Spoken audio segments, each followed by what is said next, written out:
Awesome. Clinton things back again. Hi. One of my favorite Oh, jeez. segments.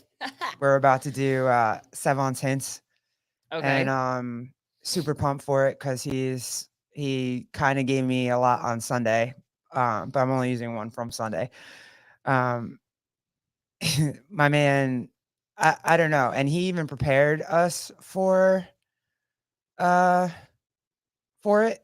Okay. So this is super cool. So I'm gonna share this, and then let's get your take on it, because I was like, what?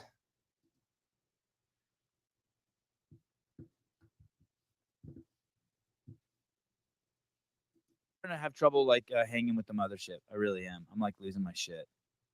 And isn't the I know beer? a Oh thousand shoot, things can like we this, not by the hear way, it? too. That's what's crazy. You see how that just popped off on the top of my head? Joe pointed out. I know 1,000 crazy things like this. I'm sure Sleeky does too. I could fucking unravel this whole fucking thing. Make Hiller look like he's fucking Mickey Mouse. Can't really hear it that well. Oh man, shoot.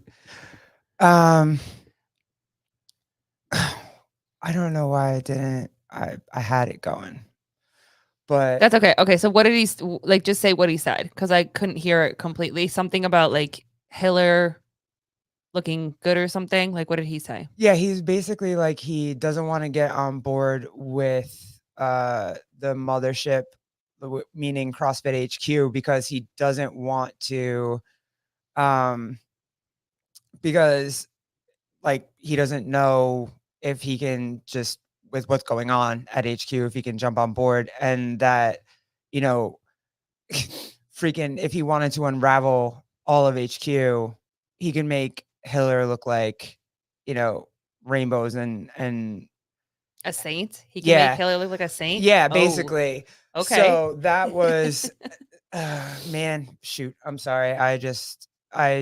I don't know where the volume went on that one, but yeah, it's basically what he's saying. So it was I just I was like, "Oh my god.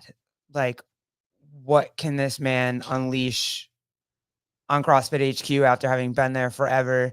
You know, he's obviously friends with Greg. He's obviously friends with Dave. He's obvious, like those are his people, and Mhm. they're not HQ anymore. So if he felt like it, and he felt like using his platform and just being like, shots, like he could be, you know, shots fired, Mhm.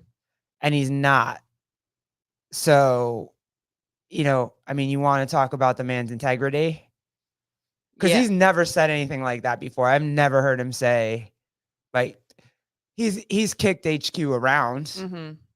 but he's never been like, I can unravel this bitch if I feel like it. Mm. So Can you give a little like backstory, like where it started to come from in the pot? Like what was he talking about before that kind of got him to this? just the media department and how annoyed he is with it, and how you know, they're not helping. Like they're putting out stuff that's garbage, and Greg would have been like, "Hey, this is garbage. No one's going to be able to see this chart and understand it and whatever." Mhm. So just basically like their media is messed up, Okay. right? Yeah. And he's like, nobody back in the day would have allowed this to be messed up, and they're not doing anything to fix it, and Mhm. they're also not, you know, involving the media group that is Sevan. Mhm. So why wouldn't, like, if you're not going to put out your own media, why wouldn't you use the media that's available to you, which is the YouTube space? Mhm. Mhm. Well, the first thing that I wanted that kind of came into my mind is that like so he was in HQ when it first started and was there until they let him go, right? A couple years ago was when they let him go. Yeah. I don't know if it was Does when it it first started, but it was definitely the beginning. Yeah. Okay. Um so two thoughts on this. Does he not want to say too many things about the real truth of HQ because it was during times when Greg and Dave were in the scene and maybe learning curves or mistakes that were made or growth that was happening and whatever. No, I personally think he's saying that he doesn't want to. He knows who's in HQ now, and he could blow them up, and he doesn't want to because he loves CrossFit Mm. and wants to see CrossFit thrive. So I guess it's the people that are the behind the scenes of HQ, like the ones that you don't know. We don't know like the actual names of them, because from my understanding, a lot of the OGs no longer work there. Yeah, that's what I'm saying. He knows. I mean, Dave is back, but like for a while, the OGs like weren't there. Yeah, but I think that's what it is. I think that it's the people that, like, he knows who's there at HQ now, right? It's not Okay. just one person running it, it's a bunch of people running it. I think he Mhm. knows from what it sounds like, from what I can gather, he knows who's running media. He knows like the players behind the scenes, and they're not doing anything to fix it. Mhm. And to me, it sounds like, his Sevan's media group has been calling for like, hey guys, come fix this. And nobody's doing it. Mhm. They've said it a million times. Yeah. And nobody is coming to fix it. No one's listening. No one. From HQ, you're saying. Yes. But other people are listening. Other Yeah. people are watching. Other people are seeing the insides and and learning the methodology and the OGs and the ones that really believe in it and the roots of it to the best of their ability and reaching as many people as they can. So it really comes back down to that whole like feeling of control, like lack of control that you have in a space that he's just not in. And I get the frustration, because when you have a platform that big and you're responsible for so much being at CrossFit HQ, like you're it. Like you have to get shit together and promote it and share it, and like you are the center of CrossFit, and to see that it's not living up to that or showing CrossFit in like the best, simplest way to understand it to try to get more people in the door. Yeah. It's frustrating when you don't have that control. But I also think that it still gives the other media outlets, the YouTubes like Sevan and Hiller and the Buttery Bros and Talking Elite Fitness and John Willie and all these other people that choose to spend their time talking about and bringing CrossFit life in whatever that capacity is, whether it's through the athletes, whether it's through their, Chase Ingram and Bill Grunler do it through analyzing the program and what the programs would look like. So they're diving more into the numbers and the analytics, where some of us are like, I don't understand any of that. I don't really care about any of that. You also have the other people, like Sevan's very good about getting as many people in your face as possible. He's got a lot of guests. Well, this is fun. Let me try this again. Oh, wait, hold on. Let me just check this, because you're leading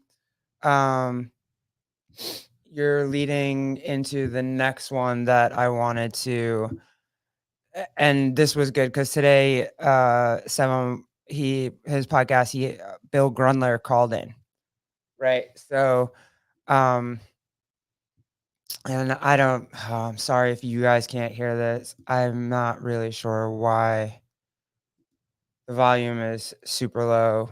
But oh shoot, no, that's not what I wanted.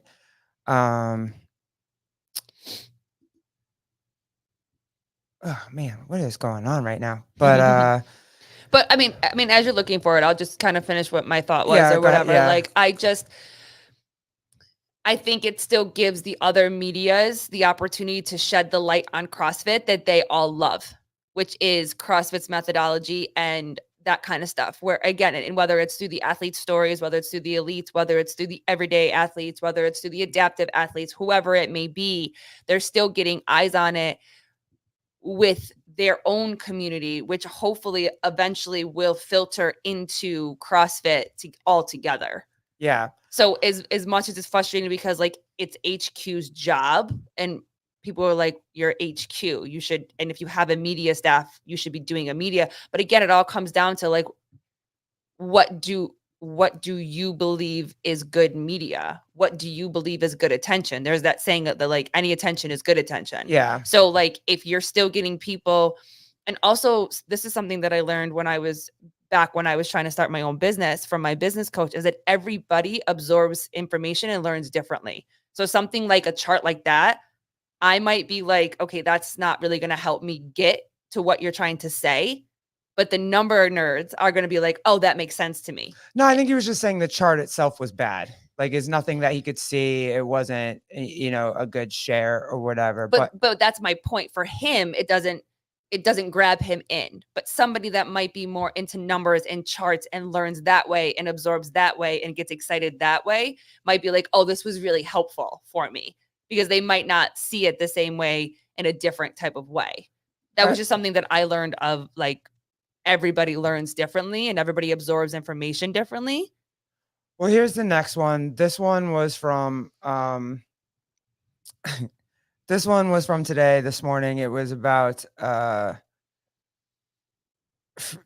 man, I hope it plays well. If it doesn't, I'll see if you can turn up your volume on your computer as you do it.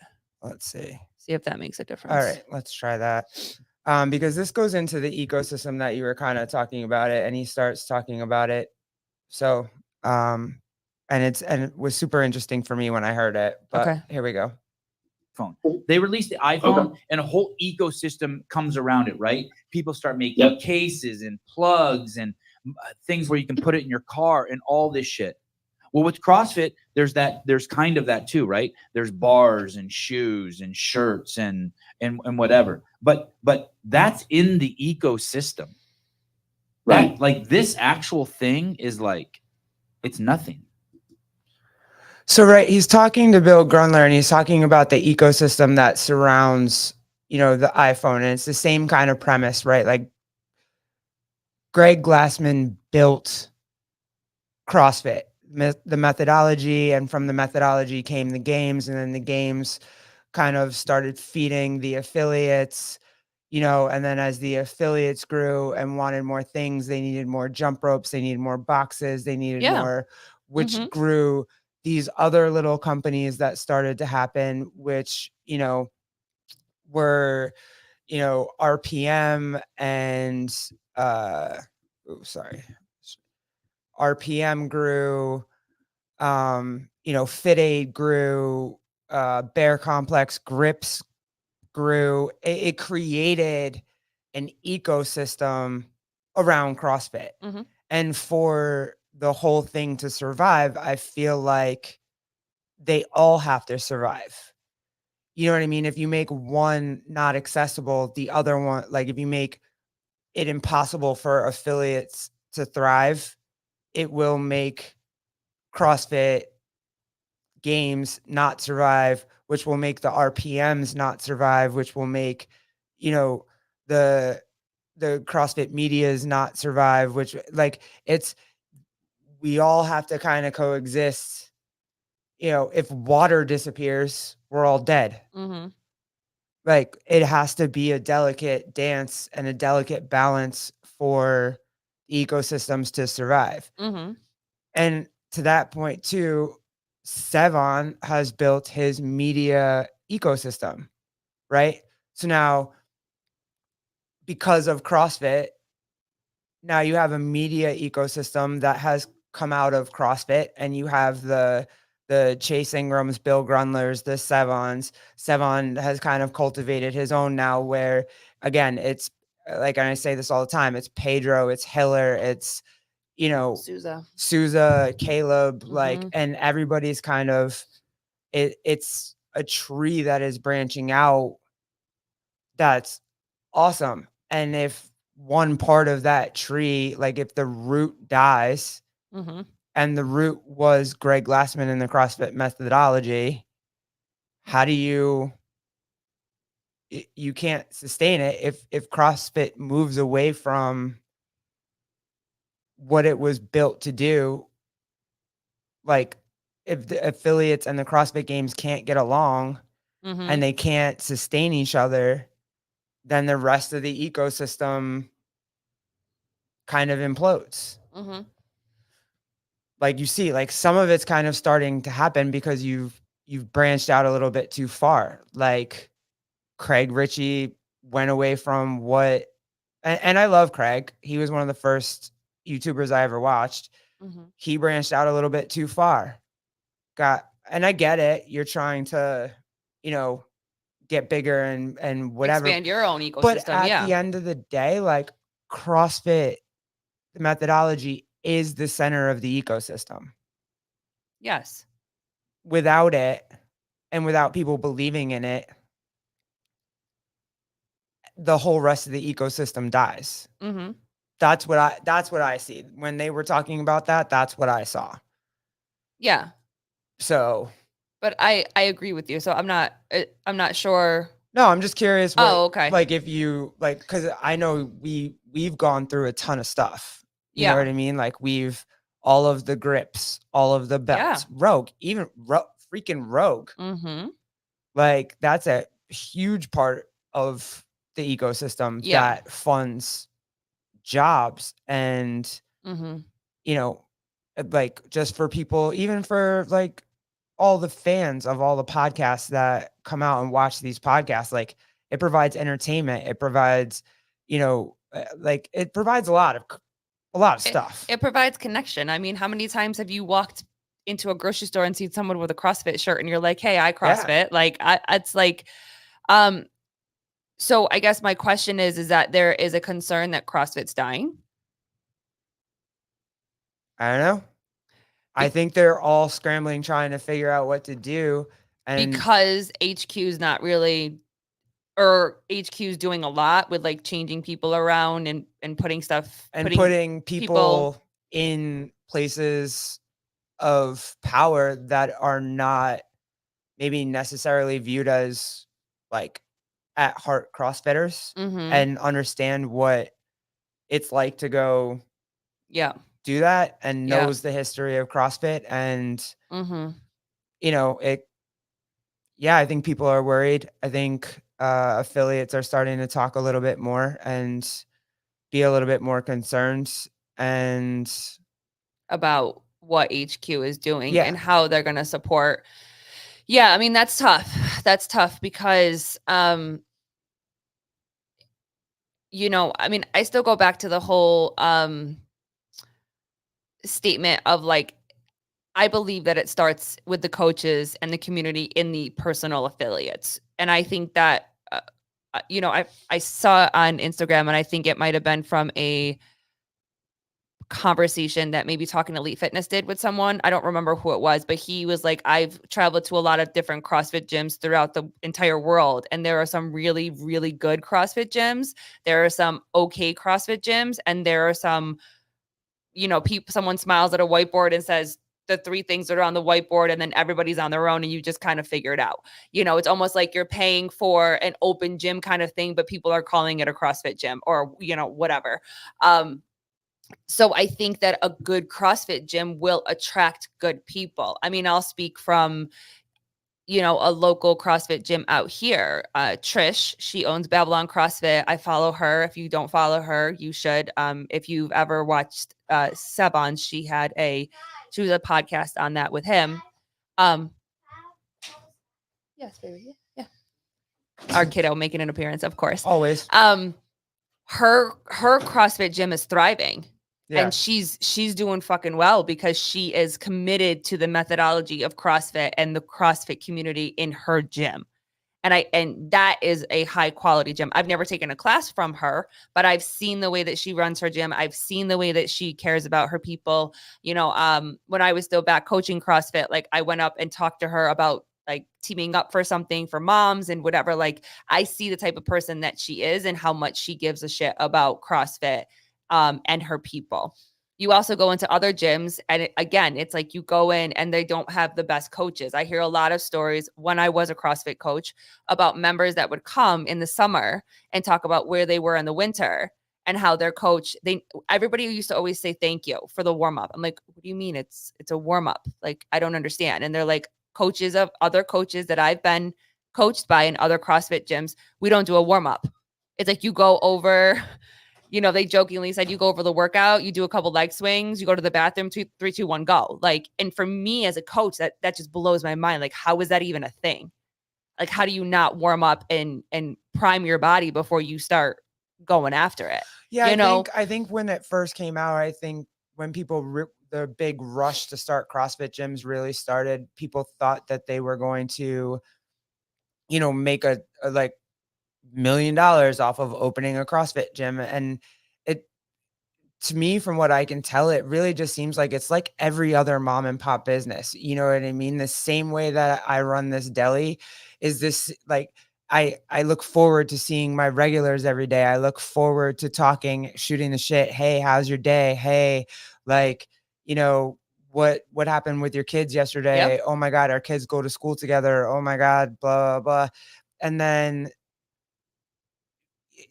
it just That's how you build any business. right. Like it's It's not connection. yeah. It's you make somebody feel You like know they're about important. you Yeah. know about the people that are in your gym, you know about their life, you know about their kids, you know You know about their about injuries, yeah. you know about their what they've done before. Like, you get to know these people. And that's why I believe that CrossFit will live on in the hearts of the affiliates, in the hearts of the really good affiliates. I do believe that. I think that the bigger conversation of my understanding around HQ is that because, and correct me if I'm wrong, but isn't the affiliate price going to go up? We're not sure yet. Okay. It's all kind of hearsay, but that's what the But if rumblings. if HQ is going to start making stipulations on these affiliates and expect certain things from these affiliates without supporting these affiliates, then I can understand the worry of like, well, then what's the point? You Yeah. know, and when, you know, Greg left and there was this whole big controversy around that, a lot of people chose to distance themselves from CrossFit. You know, whether it was because of that particular situation or what was coming next or whatever, or people slowly throughout the years have decided to, you know, is it disaffiliate themselves with them? Is that the word? Unaffiliate, Unaffiliate. Unaffiliate with CrossFit. de-affiliate. I Yeah. don't freaking know. But I think that's always a possibility, though. I think it's always a possibility that people can choose to step away from the CrossFit name, but still believe in the fundamental functional fitness of fitness. Yeah, You know? I think Bill Grunler said something like that. If you know, went further into the conversation that they had, it's just like, you know, you might think Greg is racist. You might have taken what he did as a racist, but CrossFit itself is not racist. Mm-hmm. Like it doesn't care what color you are. It doesn't care what your sexual orientation is. It doesn't care where you came from. It doesn't care what kind of baggage you have. It cares about whether you want to work, whether you want to be accountable for yourself, whether you want to be accountable to your family and your friends and your job and whatever. And be a part of a community. Yeah. Mm-hmm. So, but okay, let's get to the gift that keeps on giving. Oh boy. This is the big one that you. Yeah. Okay. And the gift that keeps on giving is Hiller and Tia. Oh boy. So this is really cool, Jeff. You want to bring that up? But yeah, here, let's see what you. Training to be a champion, but also being the best mum that I possibly can be. And that has been just such an eye opener. Things that I didn't even really comprehend, you know, like you're breastfeeding, and you're working out and your boobs hurt. Now that I'm a mother, you know, there's so many ways to looking at training and building my future, particularly for my little daughter. Being a part of the Rain family is just so important to me because they hold the same values. They're striving for the same things. And, you know, I definitely think that it's going to be a very positive influence on my daughter's life as well as she grows up. I'm Ricky Bobby. If you don't chew Big Red, then you. Hey, I'm Ricky Bobby. Christmas is right around the corner. And what better gift to give a loved one than the Jackhawk 9000? Available at Walmart. Thank you, Jeffrey. So Hiller made that video and it's on his Instagram. And you know how Sevan feels about women giving birth, being pregnant, breastfeeding. You know, you breastfeed your kids for as long as you can. When you get pregnant, or if you're thinking about getting pregnant, no smoking, drinking, eating sugars and Mhm. whatever. So at the end of his video, if you guys haven't gotten to see it yet, at the end of his video today, he goes on this like his specialty rants, which I absolutely love to death. But I want to hear from you first, like having been pregnant, given birth to our son, having not drank, smoke, or had caffeine or any of those things while you were pregnant or while you were trying to get pregnant, and having breastfed actually 2 kids for a year because you pumped for another woman who wasn't lactating. So Mhm. from that standpoint, how'd you feel about that video, my love? Well, first of all, Hysterical because it's Hiller and it's um, amazing. I mean, Hiller is the gift that keeps on On giving, giving, Ricky Bobby, baby. and if you're able to, I mean, I don't, as a mother, I don't know if it was the best choice because, like, she's talking about her kid. You know what I mean? So it's kind of like he was like at that fine line because it wasn't like he said something about her kid, but it's like a topic of conversation, which of course mothers all get very protective. I Like, don't think talk about from my the kid. rant, let me give you this Yeah. because from the rant that he gave, I think the thing was it didn't matter.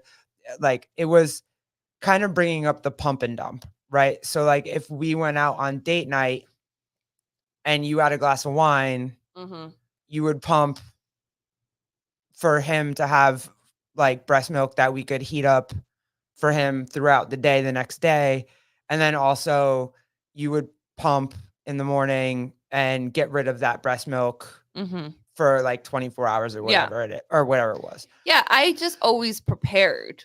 I always made sure that there was breast milk available. Like if I knew that we were going to go on a date night and I was going to make the choice to enjoy a glass of wine with you, like I would make sure that there was enough Right. milk available so that We had a whole freezer full. yeah, like there of was a breast milk, system, like, and yeah. it was also a choice. The biggest choice that you and I made was that I wanted to solely breastfeed and him to have solely breast milk. We didn't want to do formula if I was able to. And I also know that some women are not. Some women are not able to breastfeed at all. Some women are not able to produce enough, so they have to do like almost like a half and half kind of thing. And then there are women that choose not to, and that's also fine. It is your body as a mother and your choice on how you feel to feed your baby and what you do. It was very important to me. I think what they're saying is you have a platform as big as Tia Claire Toomey's, Mm-hmm. and you are putting that out there Mm-hmm. that, while you, I guess, should be breastfeeding, whether she is or she isn't, Mhm. that's here and there.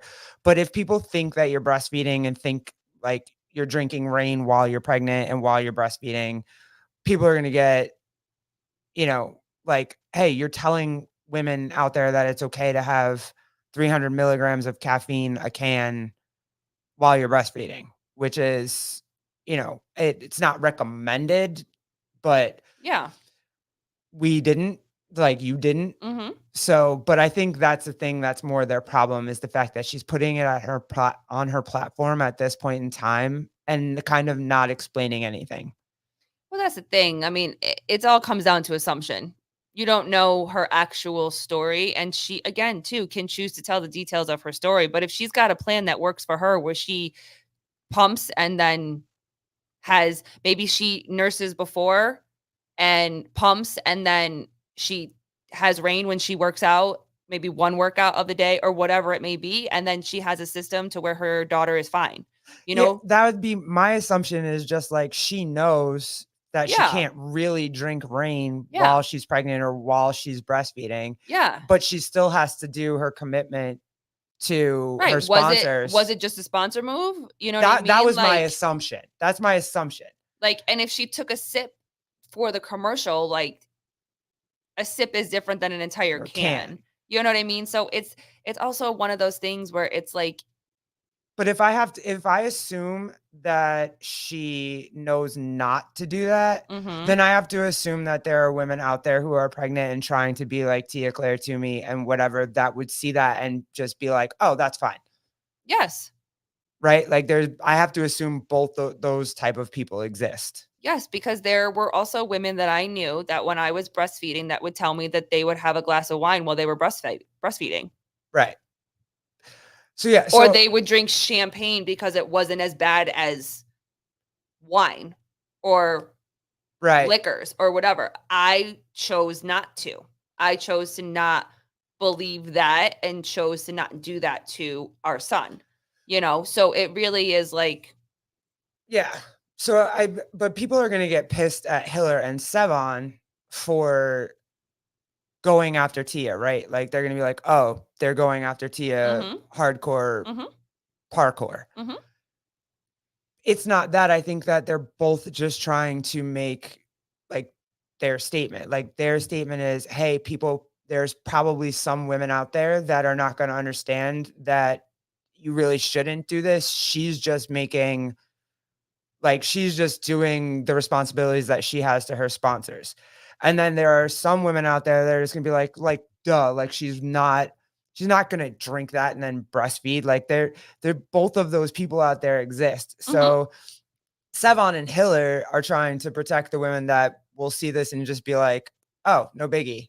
Mhm. I guess she does it. I can do it. Mhm. And she's probably over there like, I just assume people don't know not to freaking drink 300 milligrams of caffeine before you go breastfeed your 5-month-old. Yeah. Like, Yeah. so Yeah, I think both are true. I think I mean it's very common to be like, okay, if I assume this, then I'm sure I'm not the only one that assumes this. I immediately And did when I saw her post, Mhm. I immediately was like, she's not really drinking a rain right now. Like my immediate thought was like, no woman would do that. Mhm.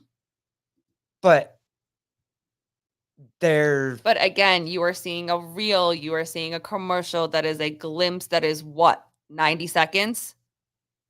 It's a 90-second glimpse into whatever, and you get to choose what the whole story is. It's like that statement of like, what is it? Your truth, my truth, and the actual uh, truth is somewhere yeah. in the middle. And I think And that also too, like Jeff is over here texting me. Could have been a good point. Like, remember Coyote Ugly, where like bartenders used to could see and put like water in a yeah, shot, like or they'd be like, "Here, I'm gonna buy you a shot too," and the bartender's like, "Throw it over my shoulder," Yep. or "It's water in the can," Yeah. or "Oh, the can's empty." Like, Yeah. so either way, but I understand the importance of both. Like, because there Yes. are women who probably aren't educated like that. First time pregnancies, like Mhm. single mom, I don't know, whatever. It's hard for me to fathom that Mhm. people don't know that, Mhm. but I don't think Hiller and Sevan are wrong for bringing that to the forefront. Like, hey, you have this massive platform. And this is how the message This is is, coming across. yeah, is going out. Yeah. Yeah, and it goes back to when something isn't what you want to hear, are you willing to stop and listen to more? Yeah. Like He said something in the somewhere there was something in the comments when Sevan was going over it and someone was like, "Hey, there's not even the same amount of caffeine in that can as is in my morning coffee when I breastfed my kid too," or something. And it's like, "Girl, Mhm. what?" Mhm. Like there's so much more crap in a rain than there is in a coffee. Yeah. And I would even say like coffee's not great if you're gonna breastfeed. No. No. Like it just No. I just remember your journey through it and you were very adamant about not. Yeah, I was very adamant about not doing it. I think I mean I do remember having coffee, Yeah. but it wasn't a lot No. because also I was very sick when I was pregnant, so I was trying to get water and keep water down. So I might have had like a small cup of or a couple sips, but like I don't remember drinking that much coffee, but I do remember at some point one or having some coffee.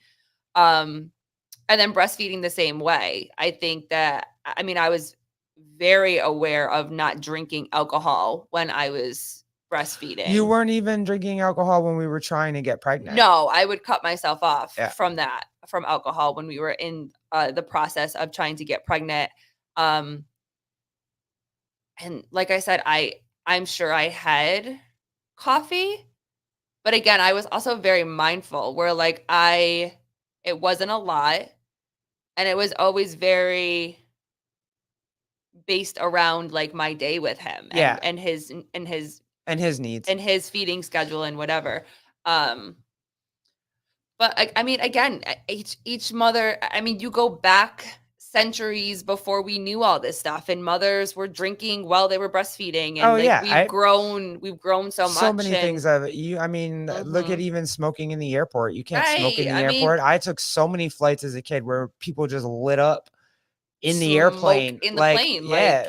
I mean, how many pictures do you see of a woman with a cigarette in her mouth and a baby on her breast, like on her chest? Like, it's like, now we know that it's not good, and now we know we shouldn't do it, so we don't do it. And I just most people. Right. Yeah. Most people. So for me, I just kind of feel like this message for Sevan and Hiller and why they're so adamant about it is because it's a message that they just feel strongly about, and they know that there are people out there that don't know it. I don't think the message is wrong. Right.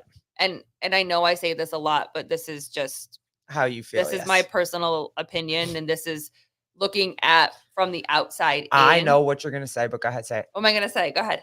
It's not the message; it's the delivery. Yes.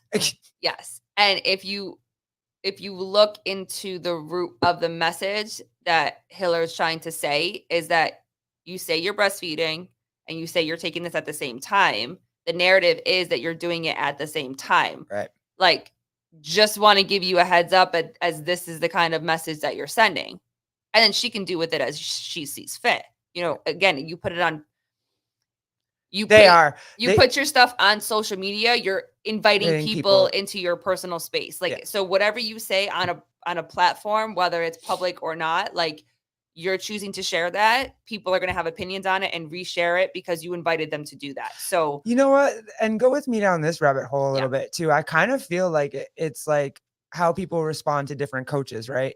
So like, I always liked a coach that yelled at me, that motivated me, that was like, you know, whatever, just made my brain stop for a second and think about what they were saying. And then I would go do what I was supposed to do. Some people need like a more gentle touch and like, hey, let me explain this to you. Look, there's 3 ways to do this, 3 ways to think about this, blah, blah, blah. And then there's just people that like, either you hear me or you don't hear me. Yep. And they kind of, or if I want to pull it all together, the kind of the ecosystem that Sevan has built has all of those things, which is why they're so successful, because there's always someone for you to listen to that can connect with whatever type of person you are, right? If you're willing to go into the ecosystem. If you're not willing to go into that's what I'm saying. The messages are not wrong. And I think this is something that's a good ass point that you've learned through your journey. And I've learned through my journey of growth is sometimes just shut up and listen. Like, what is the actual message that is trying to be shared? Yeah. You know, and if you're not willing to jump in the ecosystem that makes you uncomfortable, or jump into the ecosystem that there's a huge rainstorm and there's no power and there's no this, there's no that, and you're willing to jump in it, and you're willing to stay in it, and you're willing to listen in it, and you're willing to grow in it, because the only way that you can grow is through. Yep. Then you're going to be able to get it. You're going to be able to get the message. Yeah. So if they're not willing to jump in the ecosystem, it doesn't matter how good Sousa's delivery is on certain things. It doesn't matter. Well, I know, because if you're going to find Sousa and you're going to find Caleb, you're going to have to watch Sevan. Yeah. But all the ecosystem can come together, though, through some of the other people that is in his ecosystem. That's, how many times can we say that tonight? Ecosystem. But take a shot every time we say it. Yeah, right. through, Chase, through Yep. Bill, through Craig Ritchie, through, you know what I mean? I always say that that Sevan's message is being shared even if people are not listening to him. And Yeah. even if Chase doesn't say, so when I was talking to Sevan brought up a really good point. Right. You know what I'm saying? Like, it's going to be a conversation that was had, that Chase heard something, learned something, wanted to share something. And Chase is just an example. That's not right. But like, right. yes, you can hear a little bit of Sevan's message in other podcasts, even if you're right, they don't mention his actual name, but Yeah. you can hear it. Yeah. And it's even there's even subtleties to it. It's not even like the ones where you're like, oh shit, yeah, that's Sevan. You're talking about Sevan. What the? There's little also subtleties that people are starting to come to and people are starting to recognize and they're starting to say it. And it's like, oh yeah, bro. I could be mad at you and be like, dude, he said it 7 months ago, but also I applaud you because at least you fucking hear it now. You know what I mean? Remember, there's not a timeline. Yeah, you come to it when you come to it. Yeah. So isn't there that saying where it's like, I've said it to you 100 times, but one person says it to you a differently? Yes. And yes. that clicks. Oh my God. He needs a shirt that says that. If I could I wish I could send him a link right now. I would text him right now and just be like, yes, that's it. There's a million things that he said a million freaking times. Says it 100 times. Yep. But Chase says it once and the person freaking hears it. Or Souza says it a different way. And yeah. Damn. That's good, babe. All right, we good. There's another round of Sevan's hints. This is one of my favorite freaking things to do. So, yep. Bam, we out. Bye. Bye.